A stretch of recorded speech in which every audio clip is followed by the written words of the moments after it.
Hey everyone, today I'm joined by Bryan Byler. Bryan is the COO at Aptitude 8, a HubSpot elite partner. He's got an impressive range of experience from tech, systems analytics, program management, and business operations. But he's also a very down to earth guy, as seen in his LinkedIn content. And that got me excited to have a very real conversation around building strong teams for agencies, and Bryan delivered. In this episode, we discuss how agencies can build world class teams, the biggest blockers in agencies attracting the right people, structuring your agency for maximum effectiveness and efficiency, and more. Today's episode is brought to you by ZenPilot. There are lots of tools out there for agencies to manage projects, but any project issues aren't usually caused by the tool, they're from your own processes. ZenPilot helps agencies implement their project management tools while streamlining operations, so your team can move from chaos to clarity. You can see for yourself at zenpilot.com/forward. And now, ladies and gentlemen, Bryan Byler. It's easier than ever to start an agency, but it's only getting harder to stand out and keep it alive. Join me as we explore the strategies agencies are using today to secure a better tomorrow. This is Agency Forward. What types of people do you look for in building a world-class team? Yeah, great question, Chris. I think things that I look for and we as an organization look for are, people who are excited about HubSpot. I mean, there are a lot of talented people, but out in the hiring world these days. But I would say that, everyone at our company truly loves HubSpot and believes it is the tool of the future. So we are looking for people who enjoy that. Looking for folks who have interest in pushing the limits of it, right? A lot of the work that we do is it's not out of the box. This is not vanilla work. These are really, truly challenging use cases. And there are individuals who like those kinds of things and folks who don't prefer them. And that's okay. I'd say most of our team are folks who really enjoy very hard to solve problems, complex use cases, edge cases, things that maybe can't be done and figured out if they can be done, right? This is a different way of thinking about things. I think one of our core values is solution oriented. So people who view problems from a solution centric approach, I think is something we probably naturally index for. I recently did a LinkedIn post about this, but things that I am personally interested in hiring and some atypical things I look for when I'm hiring, high performing individuals are folks who've worked maybe worked food and bev in their career in college, or individuals who traveled internationally, particularly who studied abroad. It's very interesting to me. I think it gives different perspective.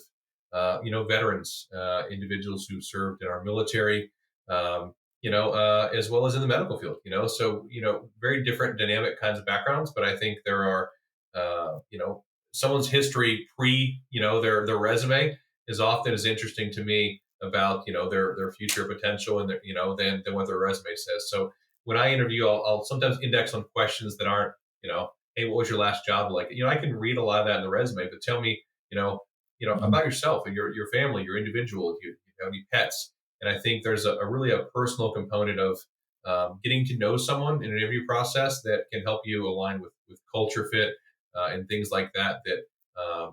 Not all hiring managers, I think, weigh us heavily. So are you using, I guess, HubSpot as like that preliminary criteria? Like we'd like to see that you have this experience. Now we're going to kind of go further on your deeper than the experience and start looking at character, everything from there. Yeah, I'd say that's accurate. I mean, for us, HubSpot's definitely the tax, the admission fee, if you will. And of course, we index for proficiency, right? Deep technical proficiency. Are the kind of individuals who run our consulting teams here in our pods. Our interview process is quite stringent. It's challenging.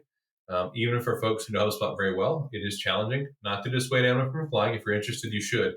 But I think sussing out someone's technical prowess, that's really for us the easy part, right? And we have many very talented individuals who apply to work here, and we're fortunate and thankful for that. So it feels kind of like that's the bar, right? So it's like then what, right? If you give me 5 individuals who are equally technically talented, then what other things we're looking for, kind of behind the curtain. And things we look for, like I said, previous leadership, kind of a dynamic background, Individuals who have, worked at other agencies is always interesting, have done consulting, those kind of things. There's a lot to be said about, working in a consulting firm, particularly a scaling company or agency. There's just, the kind of wherewithal one has to have to kind of grow and scale, and the time to put in to get those little things done that, if you don't do them, no one will notice. But if you don't do them, the company will feel it. I think there's components of it like Mhm. that too that are really hard uh, to pinpoint, but they're tangible. So that's a challenge, I think, of the interview process, probably not only for us but for many organizations. One of the more interesting tests I've started doing during the hiring process, and like tests for me, not for the individual, but was just asking the question of what is something you could teach me Hmm. right now? Hmm. And then asking them to actually teach me. And it was pretty eye opening just on their character to see what are they actually passionate about that they could just talk right now and just go. Um, that gave a lot of insights, I think, into the character, separate from what's on the resume and what we're going to test out with. Like, oh, you want to be a marketer? Okay, we got these tests that we're going to, pay you to do. That was really interesting. I don't know if you guys have ever tried something similar. Yeah, I have a friend of mine who I won't mention today, but they were on hiring for another lead partner, and I know that's one of their interview questions because I know someone that works there, and they shared with me. Fortunately, they got the job, and now they're a trainer in their L&D team there. So it is a great question. I agree. A framework that I like, we don't use it here, but I've always liked it, is the STAR method. HubSpot uses it. A number of other large SaaS companies will use this, right? And what I like about it is, you're kind of forcing the candidate to convey information, a lot of information succinctly, right? So what it really, it assesses three things for me. It's like, one, the ability to simply follow directions, right? Two, if they're not expecting that, the ability to kind of think on their feet, because it's a good candidate will prepare for the interview process, right? But sometimes someone who's really prepared can kind of, I don't know, pass the warning signals, if you will, or something like that. And so when you ask someone a question that perhaps they're not prepared for, it's not intended to be a gotcha.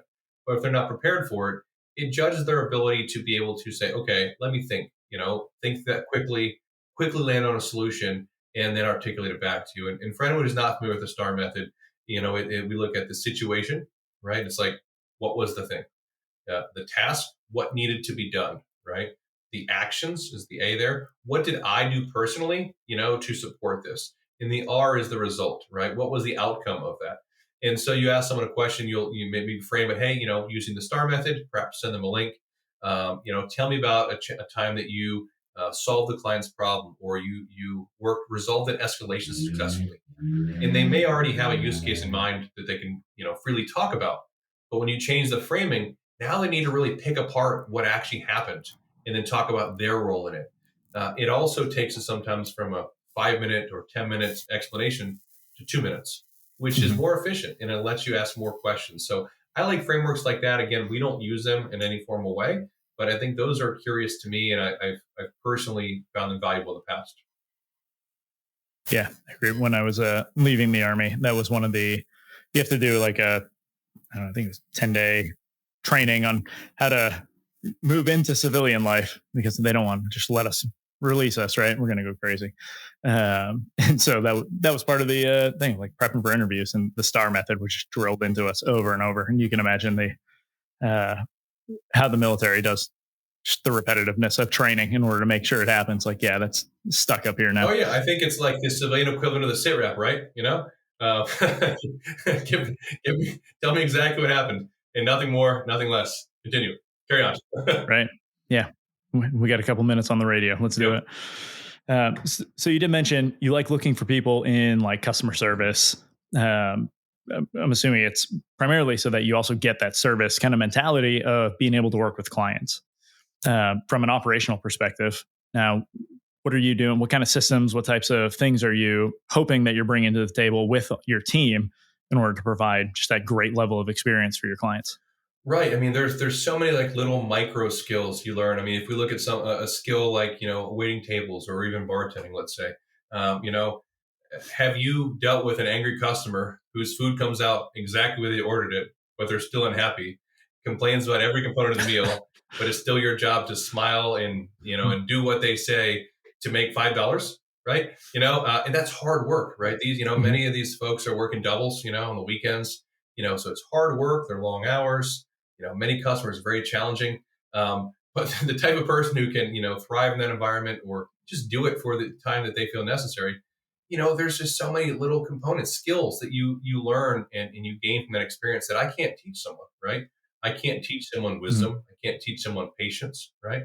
I can't teach someone, persistence in the face of adversity. You know, um, have you been, cursed at by an old lady because her coffee's too cold? Not sorry, old ladies. Have you been cursed out by an elderly person because their coffee's too cold, even though you had nothing to do with it? How do you deal with that, right? Because occasionally, right, in the professional world, we have clients who are unhappy, right? Hopefully, they're not upset because their coffee's cold. But these are skills that directly translate, right? And not to say that someone who's never had a professional experience prior to, post college or never worked in these industries doesn't have those skills. That's not true, or isn't a correlation. But I found the converse is true. Individuals who have seem to fare better in a professional setting because they have that work experience, that real experience, you know, dealing with these things and the ability to separate emotion from professionalism, and get the job done, right? Because at the end of the Mhm. day, the person in table 23, doesn't care. They just want to have warm coffee and a good meal, right? And so your job and objective is to deliver that however possible. If that means going back to the kitchen saying, "Hey, it was supposed to be medium rare," it's well done, or coordinating with the bar. Hey, I'm still waiting on their soda. Whatever it is, there's cross functional collaboration. There's so many of these little microcosms that exist in those types of employments that I think really translate, and I believe they prepare people for the workforce in a way that others may not have the same vantage point. So there's a lot of soft skills, which are obviously harder to train, right? But I think if you do break every soft skill is made up of a series of hard skills, just on a smaller level that make it up. So like, um, speaking on stage, right? Okay, do you have good posture? Do you have good enunciation? Do you have good? And those are all things that you can like document. Say, okay, am I getting better at this? But it is really hard to be able to develop those skills. And so, yeah, when you're bringing in like a new team member, it's 100% easier to say, hey, they already have these skills. They've demonstrated it by having this type of career before. And now they come in, and then you can just focus on teaching those hard skills that are necessary for the actual Yeah. job. Yeah, agree 100%. I want to kind of future pace this now. What are some of those things that, man, the game's changing, right? Um, how are you looking at it operationally with team member? What are those skills that you think are going to be kind of more important in the future now, given technology, changes in buyer behavior, all these different things?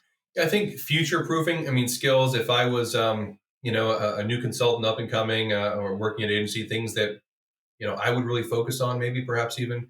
I think the ability to just kind of adapt quickly, right? Organizations move at a lightning speed nowadays, and change has become a very normal thing for many scaling companies. And change bothers many people, and that's okay, right? But I think you need many consultants. Things that I think are becoming valuable are individuals who adapt to change quickly, right? And don't internalize it, but say, hey, this is understand, acknowledge this is part of the job, right? And how I deal with that kind of sets the tone and the pace, because many organizations that are scaling are just moving too quickly to not make those changes. And even 5 or 10 years ago, organizations were slower to make strategic changes, right? Because they had time to kind of figure it out. We don't have the luxury of that time anymore. If you're not moving quickly, if you try something that doesn't work and you don't pivot quickly enough, you could lose a quarter, 2 quarters, you could lose a year. And the extent that that impacts your revenue, your brand power, your recognition, your place within your respective ecosystem can be momentous, right? So, we have to move Mhm. quickly, and the reason is technology is moving so quickly, right?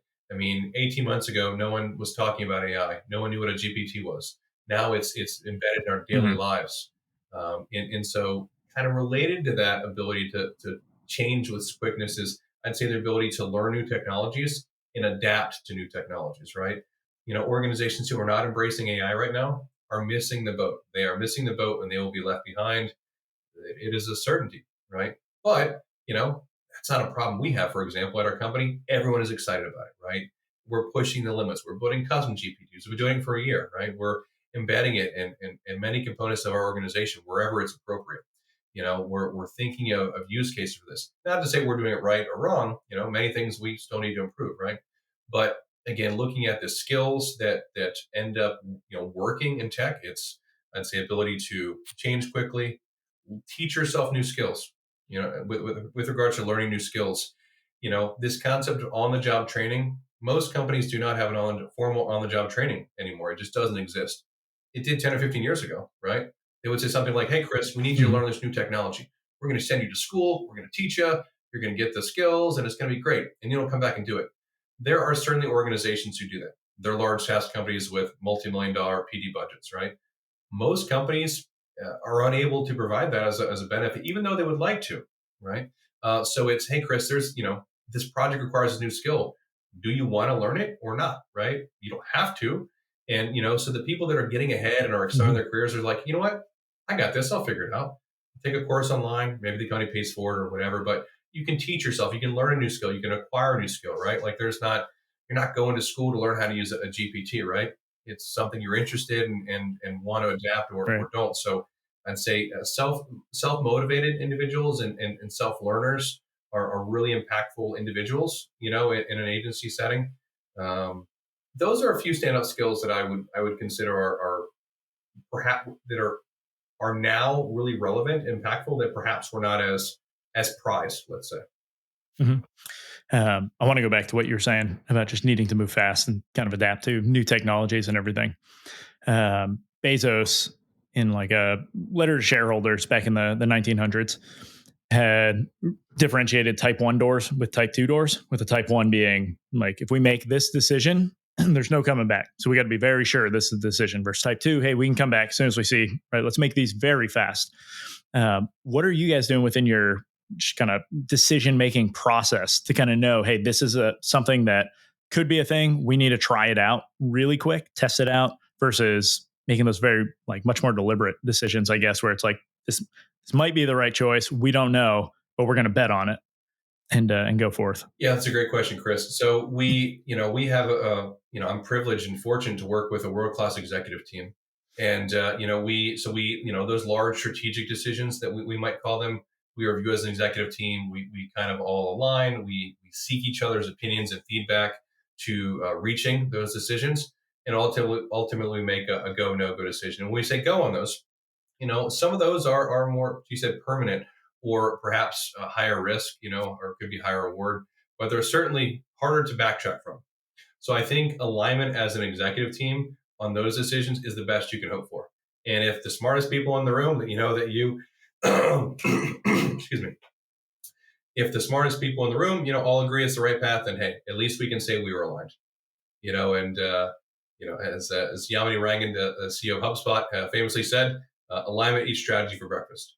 And we feel that way. So if we're aligned and we all agree it's the right path forward, then if it's the wrong decision, that's okay, because we were acting upon the data and business intelligence that was available to us.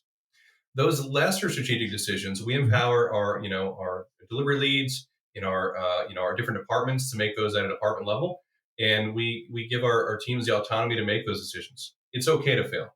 One of our core values is there are no pioneers. No, you're gonna have to edit this one, Chris. One of our core values is that there are no experts in the Wild West, only pioneers, right? And so that is kind of how we view change, right? It's okay to try things. They're not always going to work. It's okay to fail. And that's totally fine, as long as, to your point, they're not massive decisions. But we experiment a lot. And I think our risk tolerance and our ability to experiment kind of fosters a culture where it's perfectly fine to backtrack from decisions, and we do so quickly. As soon as there's sufficient data that suggests the decision was probably the wrong one, we don't wait. We just, either undo it, click undo, Command Z, or whatever it may be, to do that. So we don't let things sit for a while. We view many organizations do that, and we feel that is, it's a competitive advantage nowadays to not sit around and wait. Right. Once you know that the decision was not the right one, there's oftentimes very few reasons to not go backwards, if you will. Yeah, I had read, and I think I talked this on another podcast. Um, the two kind of big, the only two like real competitive advantages for business are your culture and your velocity. And I think the velocity actually kind of leans into the culture side, where like you can have a culture of just moving slow and very deliberate, or like being as deliberate as you can be while moving fast. Um, I want to ask though, so two of your values, because it's come up a couple times now. Solution oriented is kind of one of your core values, right? Then no experts in the Wild West, only pioneers. Um, with with both of these, what are you doing kind of to make sure the team is actually living these on a daily basis? It's a great question. I would say it feels like, Chris, we don't have to do anything, right? I think the front end of our conversation, it starts in the hiring process, right? If you, our core values on our site, those core values are very interesting to many people.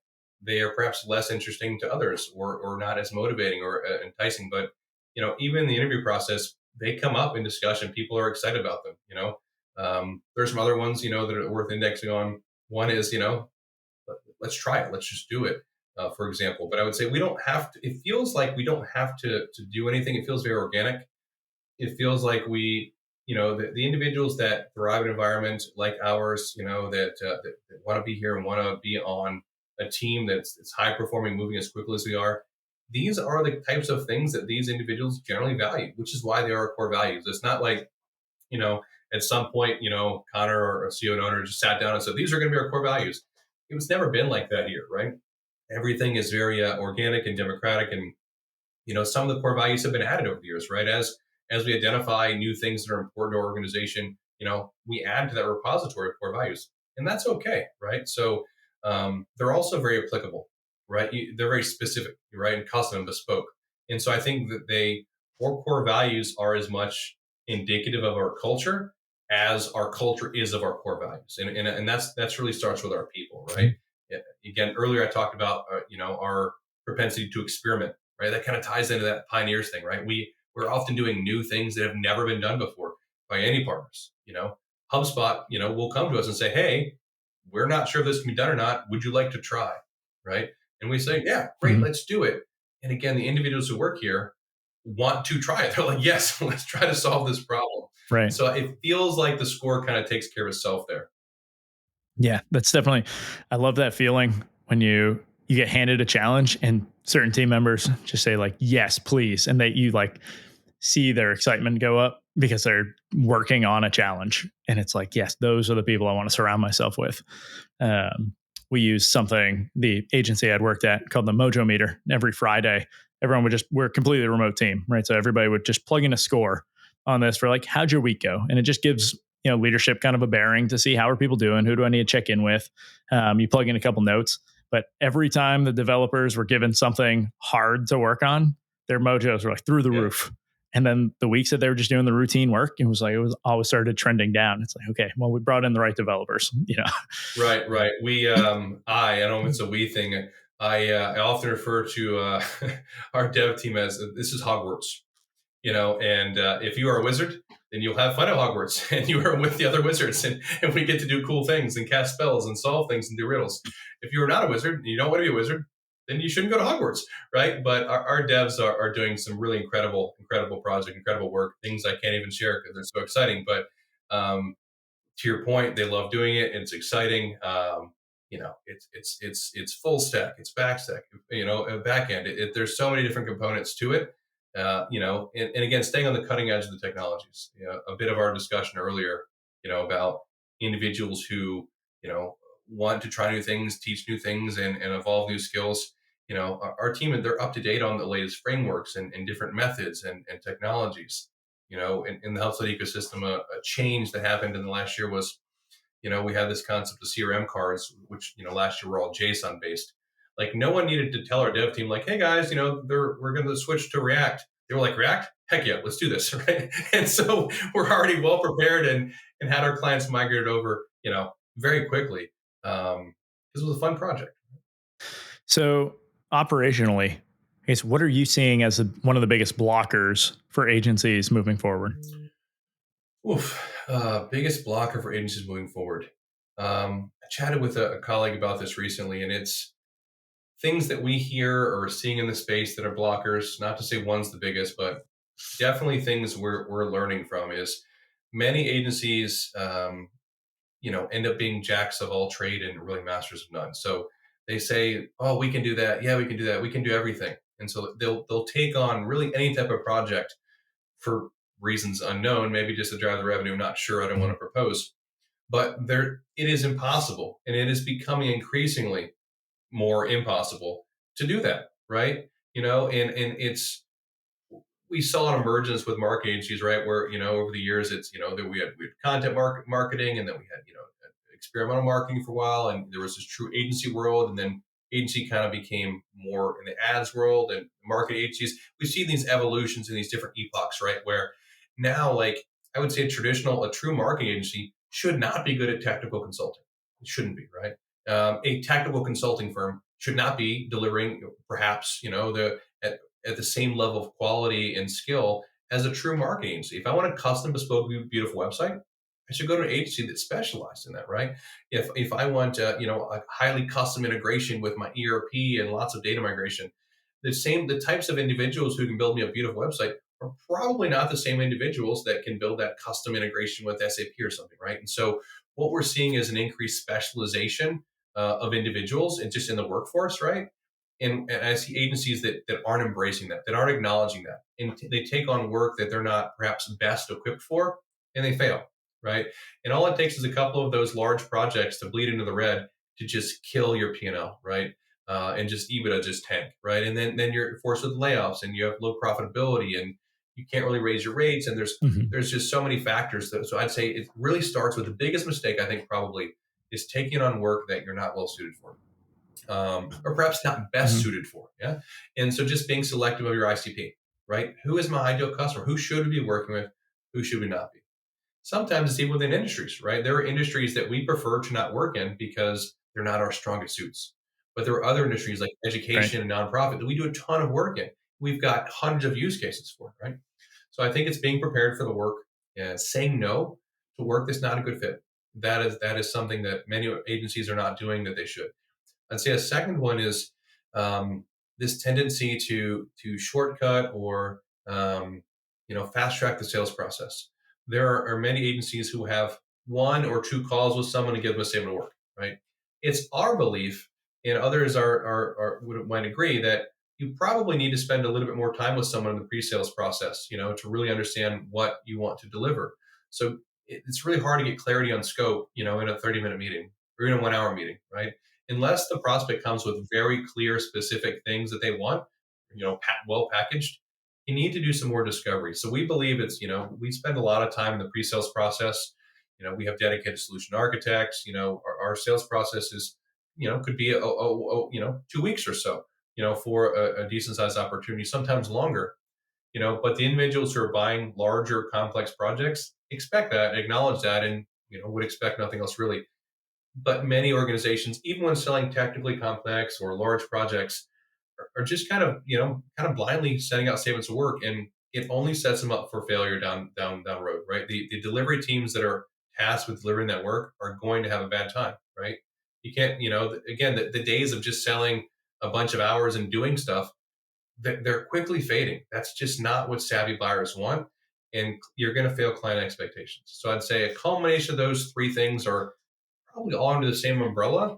But it's selling the right things, right? It's selling to the right customers, not selling the wrong ones, and it's making sure that you're scoping your project sufficiently that you don't get burned, right? Because those three things is what's just torching many agencies and partners presently. And I think those that are, you know, wise enough or perhaps, cunning enough to not do those are the ones that are starting to pull ahead.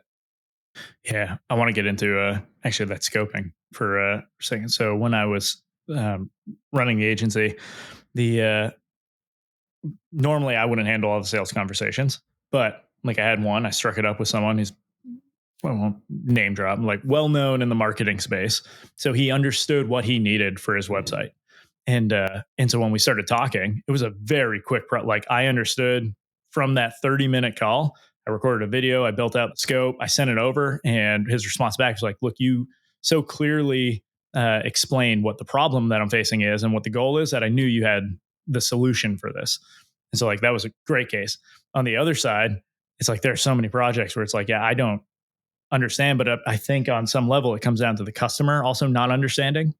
So very recently I was referred to someone in a company. I'm not really doing website work anymore as an agency coach, but someone knew me from doing work, so they referred me to someone else. Talking to a guy in the company, and we did like a deep dive. And what do you need? Like we kind of listed everything out. I got it all structured for them, and then the company decided to do an RFP, right? And so now everyone submitted their bids. Nowhere in the RFP did it talk about like the actual scope of the project. It had like, hey, this is what we need for pricing information from you. This is what we need for this. And so like I attached my spreadsheet that I use, and I made a little line, and said, hey, I talked to this team member to really go deep on what you guys need, and I think this is it. Like no one's going to be able to respond to this RFP without more information. Right. And I didn't win the RFP, but when I talked to the individual that I'd initially talked to, he said no one else reached out for information. So that the client selected someone purely based on price, which means now they're going to get something that an agency is not going to actually deliver great work and what they need. And so, yeah, I can 100% echo like just understanding what should go into that is probably more important than actually delivering the scope of work. Like in that sales process, it's like the discovery process is underappreciated. It's true. And, for us, it's full circle, Chris. We see the tail end of that as well. So, perhaps they choose to work with another partner, or maybe we never interface with them, but something goes bad, the project goes awry, they're burned out of $20, $30, $40, $50,000 or more, right? And they escalate to the customer success manager. It ends up getting escalated within the HubSpot ecosystem. And at some point, someone at HubSpot reaches out to us and like, hey, we've got a customer who's in a lot of pain. Can you help them?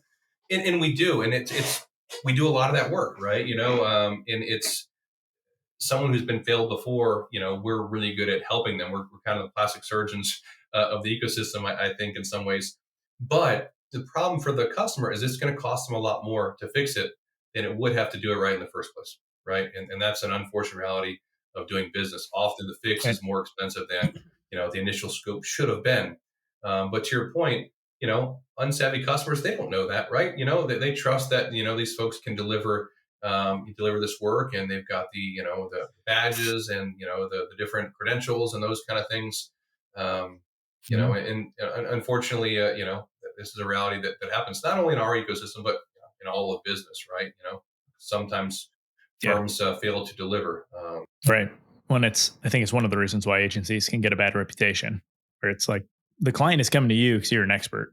Like provide them that level of expertise that they're hoping to get. Right. And if that means telling them, I cannot deliver this result for less than this, like it will take this work, that's a truth they need to hear in order, because they're going to go find someone else and just be dissatisfied with that level of work. And now you're not helping your own reputation. Right. Like through or that. even, hey, we can't deliver this work. No one can. You shouldn't do it. Like it's a bad idea, and I think it takes a lot of courage in the sales process, not only to turn down the work, but to have the rapport with the client to say, hey, like, we're recommending you should not do this for these reasons. It's not going to have the outcome you want. And oftentimes, maybe they'll listen. Sometimes they don't. And I suppose they'll find out the outcome on their own. But and it kind of all ties in together, right? It's the concept of agencies not being good at everything to, not selling the right things. And it kind of all starts pre-sales, right? I think that's where expectation starting begins. That's where the relationship building begins. And that's where you also have to have a deep understanding of like what your team delivers, what they can deliver, right? What are your capabilities? Again, I think the days of it used to be even 5 years ago, it felt like, in most industries, you could sell some hours and figure it out later, fake it till you make it, if you will. And look, many companies have scaled based upon fake it till you make it. If you've got smart people who work there, maybe you can. But I think those days are numbered. Again, our buyers are more savvy now. They understand technology deeper. You're not fooling, the modern SaaS buyer. They understand this stuff. Like they can see through the the traditional sales tactics and the smoke and mirrors and the vaporware that used to exist in technology. Now they're like, yo, this doesn't work. Like, you have failed to meet our contractual obligations, talk to my attorney. And so it's a very different ecosystem to where, like, the unsavory practices are just, not working at an, alarmingly increasingly fast rate, which is probably a good thing. Yet many people still persist with trying them, I think. So earlier you mentioned that you guys have a pod structure for the agency. Are you assigning out certain like metrics that the team should be maintaining? Are individuals within that team all responsible for like the same metric in each pod? How are you kind of looking at this from like a numbers game? It's a good question. We believe that our pod model is, probably one of the biggest, most impactful changes that we've made in the last year or so in the business. And again, it's we have 5 teams, 5 pods that are all cross-functional, all set up with a kind of a very balanced skill set, of a bit of a Swiss Army knife for us. All of our teams have, a leadership. They have, senior consultants and principal consultants, and some junior consultants for different types of work, developers embedded, project management embedded. So one team, to talk around with you, these are like individual units. You've got little mini Delta forces, right? Where, give them the mission and they have all the tools and the different stakeholders and the different expertise and roles to deliver the mission, right? And it's been very beneficial for us. It's allowed us to make the shift to enterprise work, I think, faster, Chris, right? Because enterprise clients don't want a Chris or a Bryan. They don't want a consultant assigned to them. They need a team of 5 to 7 people, right?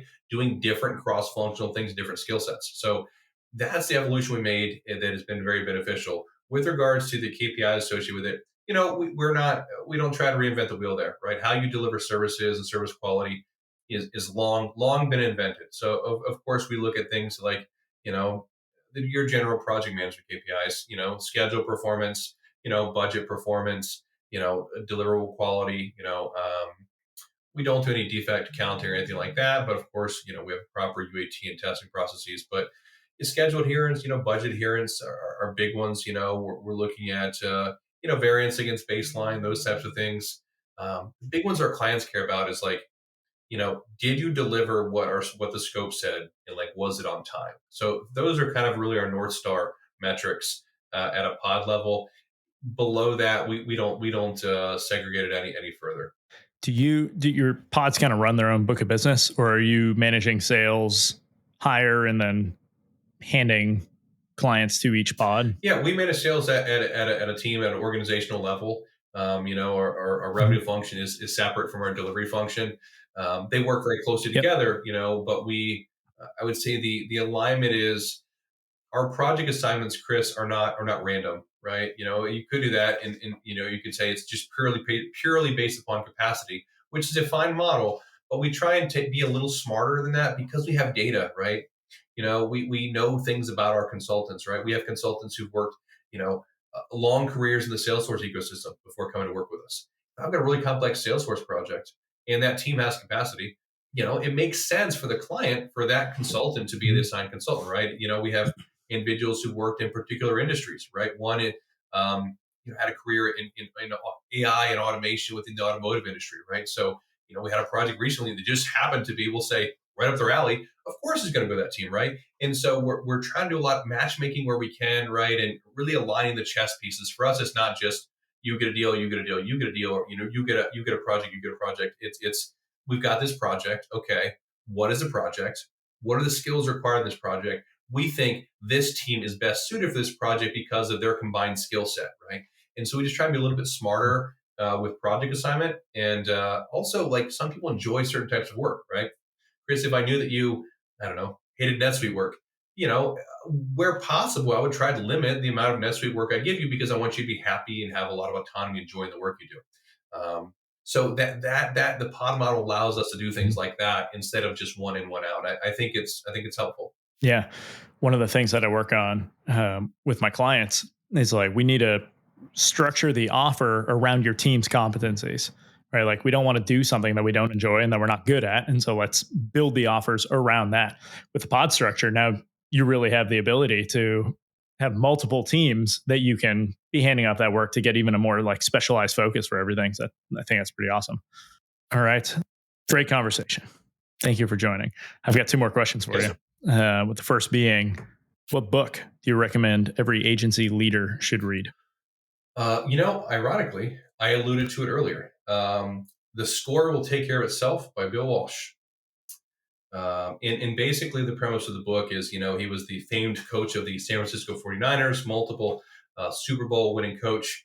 And his premise was basically, and it's a wonderful read, but the premise, and this was his mantra for his players, that, look, if you are showing up at practice every day, working hard, you understand your position, the drills you do, you know how to run your routes, you focus on your role. You are a running back.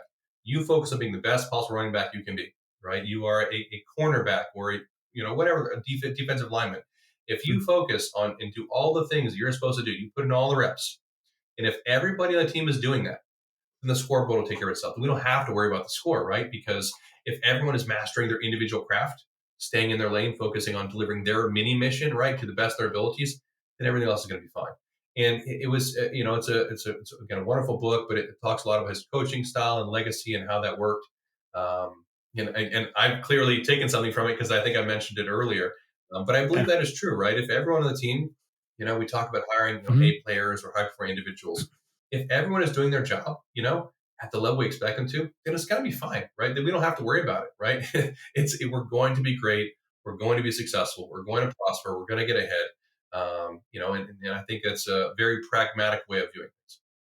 I'm reading 10x is easier than 2x right now, which is a pretty interesting mindset shift. I won't get into it too much, but one of the portions of the book is about finding your unique ability and then really leaning into that. So like when you do the Pareto principle and like, this is the 20% that people go to you for this because you are the best. Like this is what people think about you with.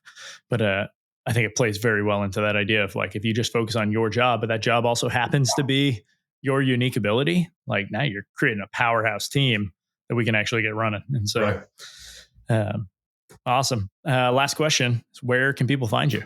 I'm most active on LinkedIn. So feel free to add me on there. I don't know how many Bryan Bylers there are, but take a look. I'll be the bald bearded guy, but I spend a lot of time on there. And, also, Aptitude's website is full of great resources. Feel free to check us out there to learn more about the company.